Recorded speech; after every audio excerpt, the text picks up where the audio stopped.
Welcome back to the New Beginnings Discipleship Academy. This is class number 12. How do I know if I'm doing things right? Matthew 7:16-23, it says, "You will know them by their fruits. Grapes are not gathered from thorn bushes, or figs from thistles, are they? So every good tree bears good fruit, but the bad tree bears bad fruit. A good tree cannot produce bad fruit, nor can a bad tree produce good fruit. Every tree that does not bear good fruit is cut down and thrown into the fire. So then you will know them by their fruits. Not everyone who says to me, 'Lord, Lord,' will enter the kingdom of heaven, but he who does the will of my Father who is in heaven will enter. Many will go to me on that day and say, 'Lord, Lord, did we not prophesy in your name, and in your name cast out demons, and in your name perform many miracles?' And I will declare to them, 'I never knew you. Depart from me, you who practice lawlessness.'" You know, as human beings, we need to know if we're doing things that are right. We thrive on confirmation and guidelines to measure ourselves by. It gives us security. Have you ever had a job where the supervisor never gave you feedback? And you never knew, am I doing a good job or am I not doing a good job? Am I excelling or am I falling behind? And you didn't know because you had no feedback? Have you ever had a job where you were never given a job description with tasks to be completed? If so, how did you know if you were doing a good job or a bad job? Maybe you compared yourself to others. Well, I'm doing better than this person, or I'm not doing as good as that. But you didn't really know, am I being successful? Am I comparing myself to people who are excelling? Or am I comparing myself to people who are slackers and may not be here next week? You didn't know. Because of this need, it's natural for us to want to know if we're doing things right in our Christian walk. I mean, have you ever wondered that? Am I doing things? Am I being a good Christian or not? Am I living a life that's a good life, or could I be doing better? Should I be doing better? What guidelines do you use to guide yourself in that question? Do you base it on other Christians?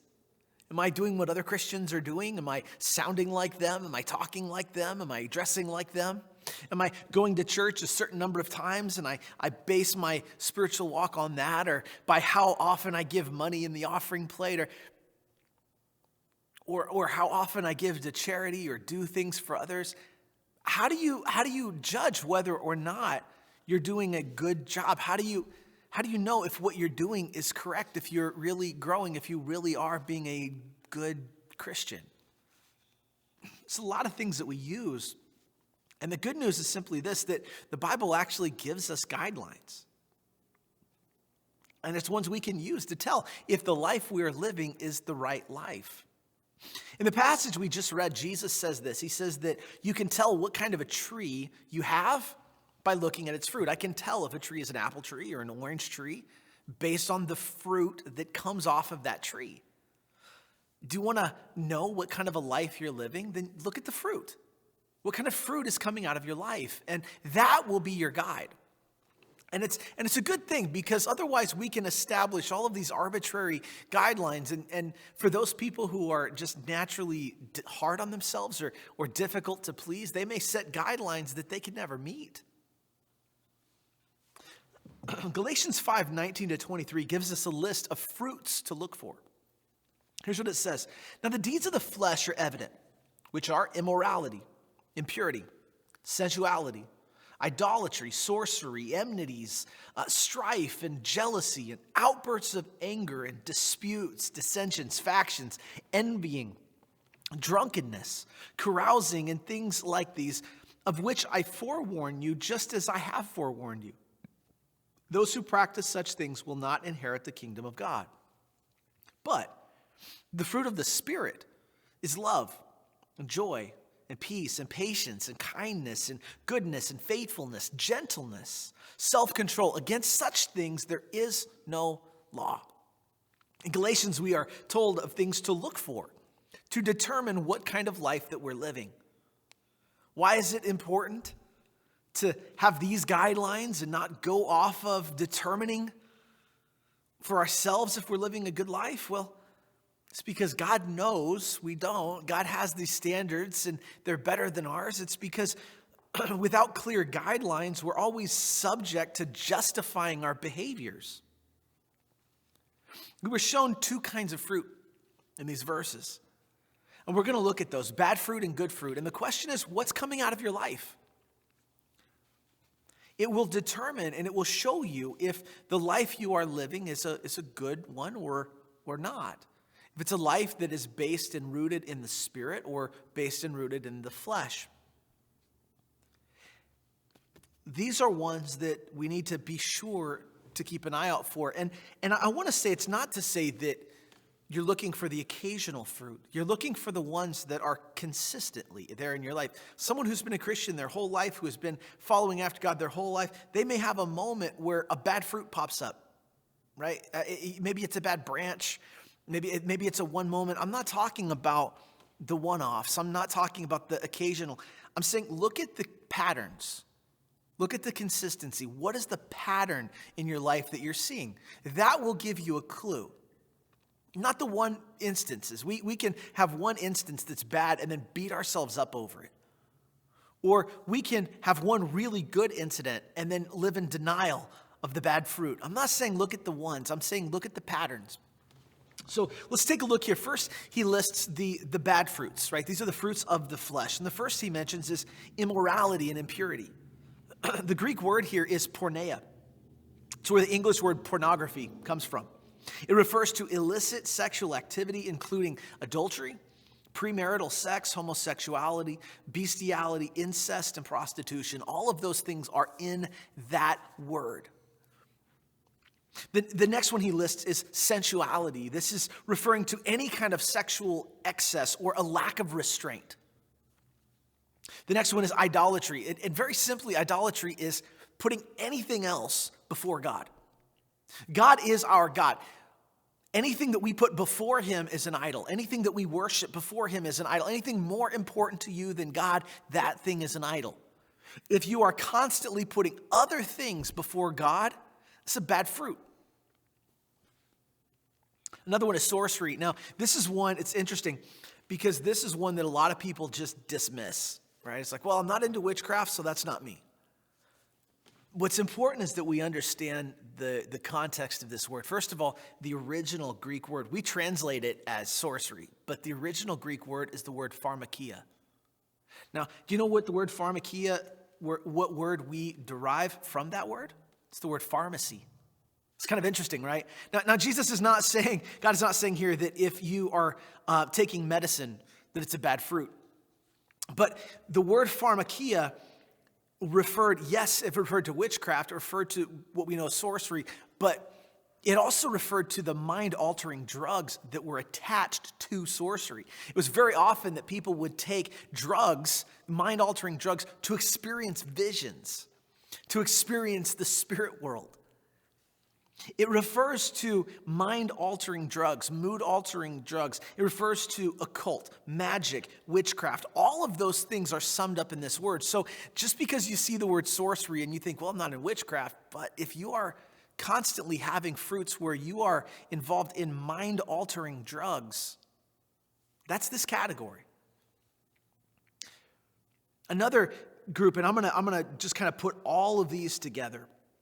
Enmities, strife, jealousy, outburst of anger, disputes, dissensions, factions, envying.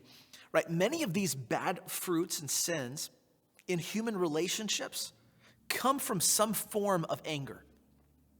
Right? Hatred results in strife. Jealousy or hateful resentment, right, results in outbursts of anger. There is some type of hatred, some types of anger involved in that, and that is the root for all of these other things. If you're seeing enmities and strife and jealousy and outbursts of anger and disputes and dissensions and factions and envying and all of these things coming, then you have to ask yourself, is there a root of anger in my life? And then the last ones he lists here are drunkenness and carousing. We know what drunkenness is, but carousing refers to like partying, drunken partying all night, that kind of a thing. All of these things are bad fruits. And The sad fact is that we're all guilty of at least one of these from time to time. And maybe it's a momentary thing. Maybe it's that occasionally we get to a place where we put something in a place where God should be, and they become a priority. That thing becomes a priority. That person becomes a priority over God. Maybe it's a momentary thought or action that leads us into anger or an immoral thought. Does that mean that suddenly we're destined for hell, or that we're now living a bad life? Well, let's take a look here again at Galatians 5:21. It says that those who practice such things, right? It says, those who practice such things will not inherit the kingdom of God. The word practice is a very important word there. Practice means you do something again and again and again. It's a habit. To practice something here is the word that's important. In other words, it is not the person who has a momentary fall and then repents and gets back up that this is talking about. The word practice is important. It is the people whose character is summed up in the continual and unrepentant practice of these things that cannot belong to God. That's the bad fruit. If you're seeing those things, those patterns in your life, it's telling you that the life you are living is not good. It has a problem. It's telling you that your tree is diseased. What about good fruit? What are some things that we can look for? Well, he lists those two. The good fruit, the fruit of the Spirit. The first one he lists is love. We've actually talked about love. We've actually mentioned it. Love, Jesus told us that the two greatest commandments were to love God and love others. And that these two commands sum up all the others. You look at the 10 commandments, all of those 10 commandments are either in the category of loving God or loving others. The entire law falls into this category. Love is the thing that defines a Christian. Jesus says the world knows you're my disciples by the way that you love one another. It is your love for one another that shows the world who you are and whose you are. Another fruit of the Spirit is joy. And joy is not the same as happiness. Happiness is dictated from outside forces only. If something happens that's good, you'll be happy. If something bad happens, you'll be sad. Joy's different. And I want to give you an illustration, and I want to just kind of describe this to you. Imagine for a moment that we have a piece of wood that's placed in the water. That wood, now imagine we push it down on it, right? An external force pushes down on the wood, just like your emotions can. That wood can be brought down just like emotions. But because the wood is buoyant, it will naturally push back against this outside force.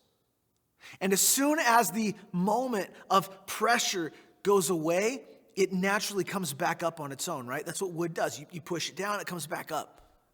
Joy is something within you that pushes back against the negativity of this world. It doesn't mean we're not affected by it, but it means that within us there is something that presses back against it. Because our joy is based on God's unchanging promises and not the changing world around us, we naturally push back. Another good fruit is peace. Right? It's peace. What is peace? It's an inner calm based on an unchanging relationship with a God who loves us.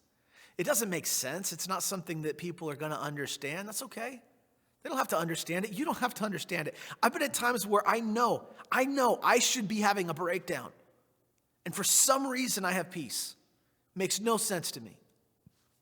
Other than I know that no matter what's going on around me, I'm standing on a God who's unchanging. And I can trust him. And so I have peace. Another good fruit is patience. What is patience? Well, patience is simply the ability to endure irritating or painful situations and to persist through pain that's caused by others or by circumstances. Another fruit of the Spirit, kindness. Kindness is a concern for other people's well-being. demonstrated by the way that we treat them with gentleness. This is the way that God treats us all, even when we hurt him. It's a concern for the well-being of others, demonstrated in loving action.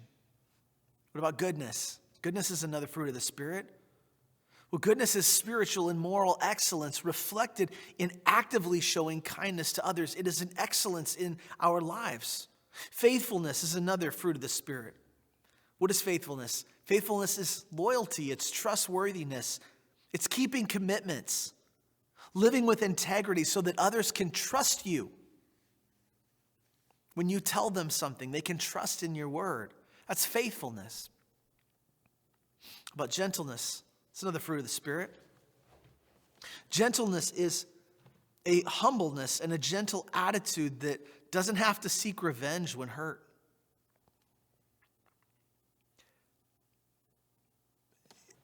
In the New Testament, you see the word gentleness used to describe 3 different traits. The first one is submission to the will of God.